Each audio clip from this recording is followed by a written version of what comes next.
there's a lot of the mid tier quarterback hate is getting out of hand. Yeah. Dak Prescott's, the Ryan Tannehills, the Jimmy Garoppolo's. It feels like they just get the Kirk Cousins. Even yeah. They feel like they just get so much more hate than they used to. They used to just be like, oh yeah, we got a good quarterback. We need to build the team around him. Now it's they are not good. They're trash. We need someone better. What are you seeing, Bean? What are your thoughts about it? Why are these mid-tier quarterbacks getting so much more hate than they used to? Dude, I can't even tell you. I feel like just overall, there's a feeling within just the football space that like if you're a quarterback that just can't win a ring by yourself, you just suck.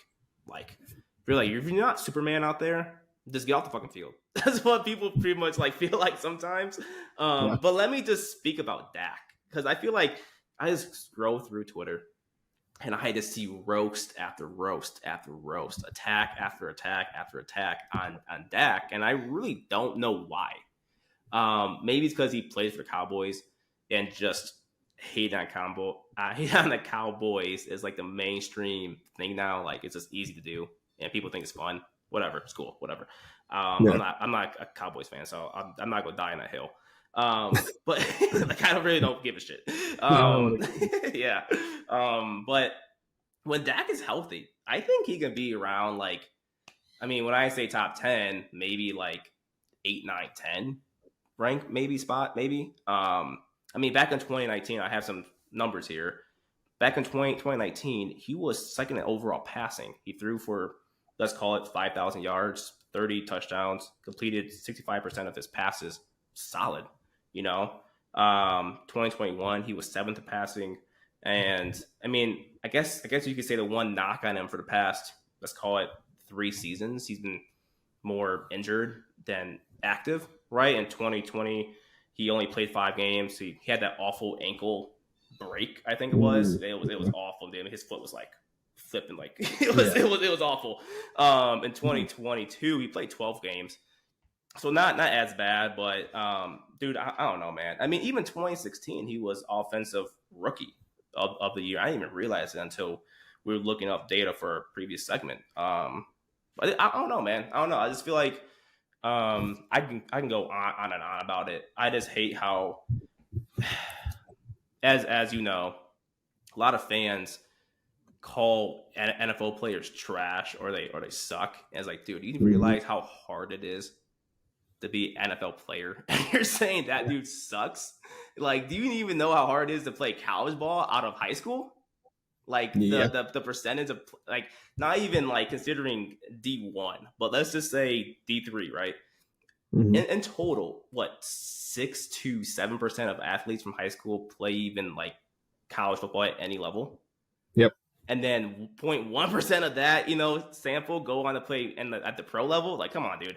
To say a guy like Dak or Kirk Cousins sucks because he can't carry a team all by himself to the Super Bowl is, I don't know, it's wild. And it's honestly stupid, but I'll get off my soapbox. What do you think about it, bro? Yeah, you're good. I think there's a lot of good, not great guys. I mean, it's the Tannehills, the Cousins, the Jared Goffs, the Daks. For me, Dak is like a 10-11 kind of guy. He's great. He's not doing anything special out there. Jimmy G, Derek Carr, another kind of guys that round up that kind of range that I'm talking about.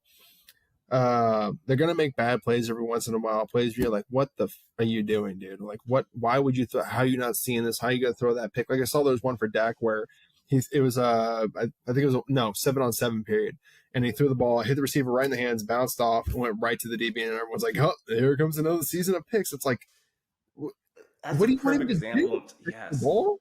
Like, he can't, and that's happened sometimes last season too. I know he came out and said he's gonna throw less picks this year, but I feel like half his picks last season was because motherfuckers just dropping the ball. It's like he can't do everything. No. I don't know. I think it's people just get so acclimated and assume that every player plays the same way every day. Like it's a Madden simulation. Like they go, oh, this guy's an 80 overall. He should play like an 80 overall every time I turn this game on. It's like, that's not how it works. These guys are all people. Sometimes they have great days where they're throwing for 4 touchdowns and 500 yards and no picks. And the days they look like shit. They throw 170 yards and 3 picks. And you're like, what the fuck is going on? Yeah. Like, it's the nuances of the game. Everything is a little bit different every week to week. But people just sit here and compare them to like the Mahomes and the Burrows and the Allens and the Rodgers. Those are 4 dudes out of 32.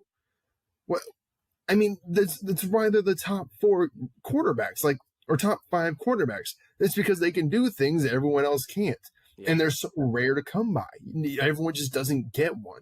So you're not going to have that. So you need to take these good to great quarterbacks and build around them. I think part of the problem also becomes with these guys and the way that quarterback money has gotten is you're paying so much money to these guys that you expect them to play like they're a top 5 guy, because when you pay Dak Prescott $45 million a year, I'm going to lose my wide receiver too. I'm going to lose my running back. I'm going to lose my starting tight. Like, I'm going to lose these other guys because I'm paying him so much. I expect him to be better, to have equal value, as if, right, he can make that, all like the impact needs to be greater since you lose other assets for sure.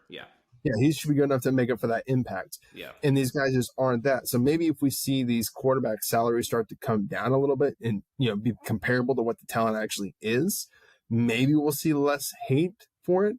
But, I mean, again, I saw as a 49ers fan, I saw with Jimmy G all the time where people were like at his throat every single game, preseason practices, OTA practices. It was like, what? Like, he threw 5 picks today. It's like, it's practice. Thank God everyone else's practice isn't fucking recorded, because I can't imagine how many bad games or bad practices I would have had and just gotten ripped on Twitter for. I think we all have that, right? You have a bad practice, you're like, I don't want to fucking watch this tape because I know the coach is going to chew my ass out. And now people are using it as a standard whether he's a good quarterback or not. I mean, I'm not sitting here trying to stand on a soapbox for Jimmy Garoppolo. I think he's a, but 15. You can win with him. Right, I mean, he's just absolutely with it. He's going to make enough plays for you to win the game. Like, he's going to hit the check down. He's going to put it in the right place. He's going to get you that first down. He's going to attack the middle of the field in the way it needs to be attacked to help get you to a win. He's going to help you score points. He's not going to make spectacular, unbelievable plays like Mahomes or Burrow or Allen do. That's just not who he is. Yeah. He's a good enough quarterback. And people, I saw some Raiders fans actually depressed that they got him. And it's like, why? I mean, he's cheaper than Derek Carr, but I think it was like $10 million a year, and gives you comparable talent. Like, this is a win for you. Like, this, you can now hold on to more players because you're paying Jimmy Garoppolo this versus Derek Carr's that. Yeah. For comparable talent. Yeah. So I just think people have these weird expectations with quarterbacks, and especially when you're paying them a lot, to sit here and think that, like he should be doing the same things. I think too, I think Mahomes is like the new like measuring stick. And it's like, do people realize that Mahomes is a future Hall of Famer already and he's 26? Yeah. Like, I think there needs to be he's one of one. He's one of one, bro. Like, he can take over a game all by himself. He's one of one, Yeah. And I just think it's also a team sport. A quarterback's he can't do everything all by himself. No. Like, I full on believe, and I'll probably get ripped for this, but I think you can win a title with a Kirk Cousins, a Dak. I can't think who else is in that. Like, I mean, Jimmy G brought him there. I mean, sure they lost to Mahomes, but at least he got him there. I think you can win with all those guys. Although you can't. I don't expect them to win a game all by themselves. And people think, since you can't take over a game by yourself, you suck. It's like, you need other assets around him, dude. Like, what would Patrick be without a Tyreek Hill or a Kelsey or even Andy Reid, who's an unspoken hero of that entire program? Oh, yeah. You know what I mean? Like, there's so many factors to it is what I'm trying to say. And I don't know. His development, allowing him. Like he was mentioning the other day, Patrick Mahomes was mentioning the other day, having Andy Reid as a coach has been the best thing for his career. He might not have the same career if he had any other coach, because Andy Reid just allows him to be him and play the quarterback position way that he wants to play it. Yes. Which allows Patrick Mahomes to make these special plays. And I think it's a slogan we've kind of said with Patrick a couple times now, and I think we should just make it to a goddamn shirt at this point. He's the exception to the rule, not the standard. Yes. Like, you can't look at anything he does and goes, well, why can't my court?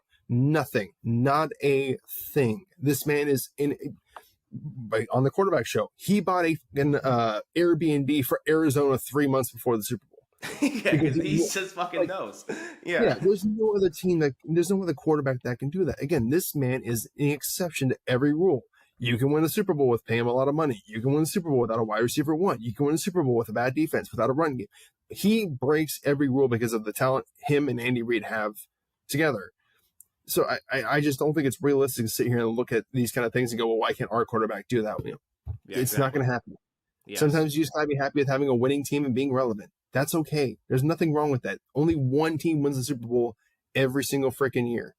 So you're not in quarterback purgatory because you have a good to great quarterback. It's not how it works. Right. And Right. again, I think it makes the problem a little bit better if quarterbacks get paid what they should get paid instead of what they are getting paid. Like for example, if